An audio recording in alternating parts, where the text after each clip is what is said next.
"I was doing some light reading before you got here," Kate told us. "An essay on the male sexual urge, the natural beauty and power of it. It's about modern men trying to distance themselves from their mothers, from the smothering cosmological mom. It proposes that many men want the freedom to assert their masculine identities, but contemporary society continually frustrates that. Comments, gentlemen?" "Men will be men." Sampson showed his big white teeth. "Good case in point. We're still lions and tigers at heart. Never met a cosmological mom, so I won't comment on that part of your essay." "What do you think, Alex?" Kate asked me. "Are you a lion or a tiger?" "I have never liked certain things about most men," I said. "We are incredibly repressed, monochromatic because of it. Insecure, defensive. Rudolph and Sachs are asserting their masculinity to the extreme. They refuse to be repressed by society's mores or laws." Ba-dum-bum. Sampson did a talk show drumbeat for me. "They think they're smarter than everyone else," Kate said. "At least Casanova does. He laughs at all of us. He's a nasty son of a bitch." "And that's why I'm here," Sampson told her, "to catch him and put him in a cage and lock the cage on a far mountaintop. And by the way, he'd be stone dead in the cage anyway." The time passed like that, flashed by real quickly. Finally it was getting late and we had to leave. I tried to talk Kate into staying at a hotel for the night. We had been over this subject repeatedly, and her answer was always the same. "Thanks for the concern, but no thanks," she said as she brought us out onto the porch. "I can't let him chase me out of my own house. That will not happen. He comes back, we tangle." "Alex is right about the hotel," Sampson said to her in the gentle voice he reserves for friends. There it was, a double recommendation from two of the sharpest cops around. Kate shook her head, and I knew there was no sense in arguing with her any more. "Absolutely not. I'll be just fine, I promise," she said. I didn't ask Kate if I could stay, but I wanted to. I didn't know if Kate even wanted me to stay. It was a little complicated with Sampson there. I suppose I could have given him my car to drive back, but it was already after 1:30.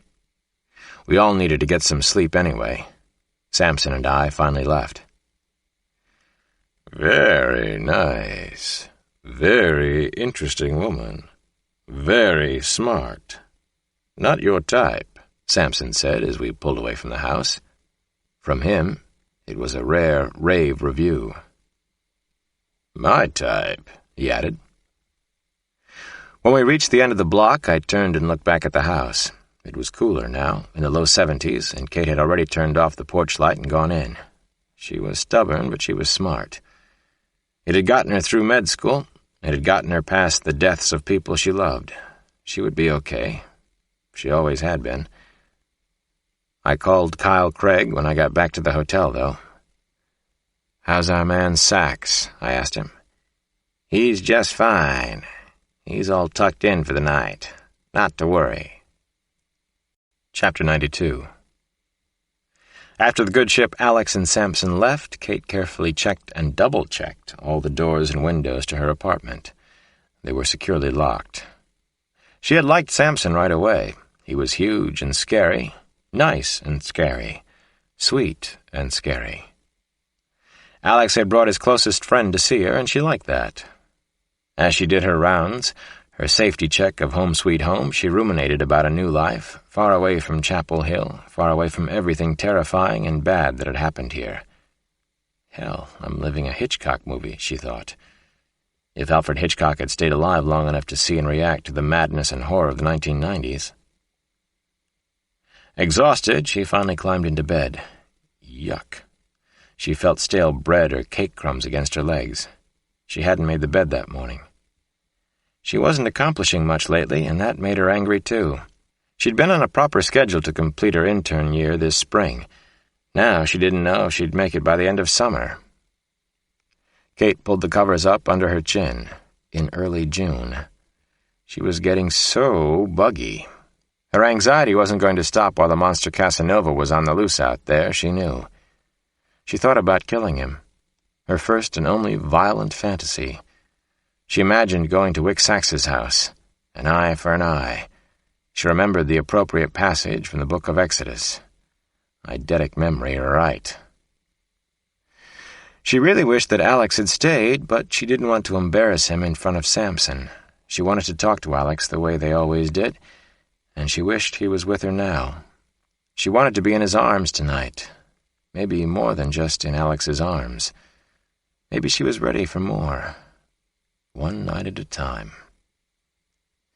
She wasn't sure what she believed in anymore, or if she believed in anything at all. She was praying lately, so maybe she did believe. Wrote prayers, but prayers all the same. Our Father who art, Hail Mary full of. She wondered if a lot of people did the same thing. I do love the idea of you, God, she finally whispered. Please love the idea of me back.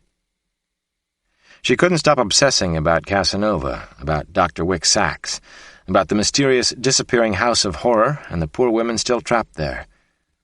But she was so used to the continuous, terrifying nightmares that she finally drifted off to sleep anyway. Kate never heard him come into the house. Chapter 93. Tick-cock, tick-cock, tickery, dickory, cock. Kate finally heard a noise.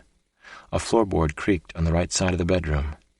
Tiny, tiny sound, but unmistakable.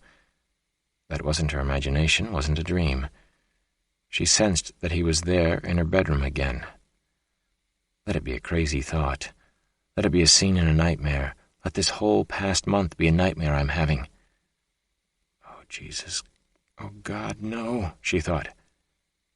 He was in her room. He'd come back.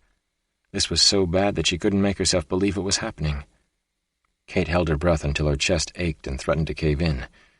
She never really believed he would come back. Now she realized that was a terrible mistake. The worst of her life, but not the last one she was allowed, she hoped. Who was this extraordinary madman? Did he hate her so much that he would risk everything? Or did he think he loved her so much, the sick, pathetic bastard? She sat tensely on the edge of the bed and listened intently for another sound. She was ready to spring at him. There it was again, a tiny creak. It was coming from the right side of the room. Finally, she could see the full, dark silhouette of his body. She gulped in air greedily and almost gagged. There he was, God damn him to hell. A powerful, hateful energy like currents of electricity surged between them. Their eyes finally met. Even in the darkness, his eyes seemed to burn through her. She remembered his eyes so well. Kate tried to roll away from him, from his first strike. The blow came fast and hard. He hadn't lost his quickness. Excruciating pain ripped through her shoulder and down her left side. Karate training kept her moving somehow. Sheer stubbornness, a will to live that was becoming her trademark. She was off the bed, up on her feet, ready for him. "Mistake," she whispered. "Yours this time." She saw the outline of a body again, this time against the moonlight, streaming in a bedroom window. Fear and loathing gripped Kate. Her heart felt as if it might stop, just pack it in on her. She fired a powerful kick, hit him hard in the face, and heard the crunch of bone. It was horrifying yet wonderful to hear. A high-pitched voice shrieked out in pain. She'd heard him. Now do it again, Kate. She bobbed, moved, kicked hard at the dark, shifting body, striking the stomach area. Again he grunted in pain. "How do you like it?" Kate screamed at him. "How do you like it?" She had him, and Kate vowed that she wasn't going to lose this time. She was going to capture Casanova all by herself. He was ripe for the catching. First she was going to hurt him, though. She punched him again, short, compact, lightning-fast, and powerful. Satisfying beyond anything she could imagine. He was staggering, moaning out loud. His head snapped back hard. His hair flew out. She wanted him down, on the floor, maybe unconscious. Then she would turn on a light. Then she just might kick him while he was down. That was a love tap, she told him. Just a start. She watched him stumble in front of her. He was going down. Woof! Someone, struck her square in the back. The blow knocked all the breath out of her. She couldn't believe she'd been blindsided. Pain rushed through her body as if she'd been shot. Woof! It happened again. There were 2 of them in her bedroom. Chapter 94. Kate was in shocking pain, but she stayed on her feet, and finally she saw the second man in her bedroom. He swung hard and struck her in the forehead.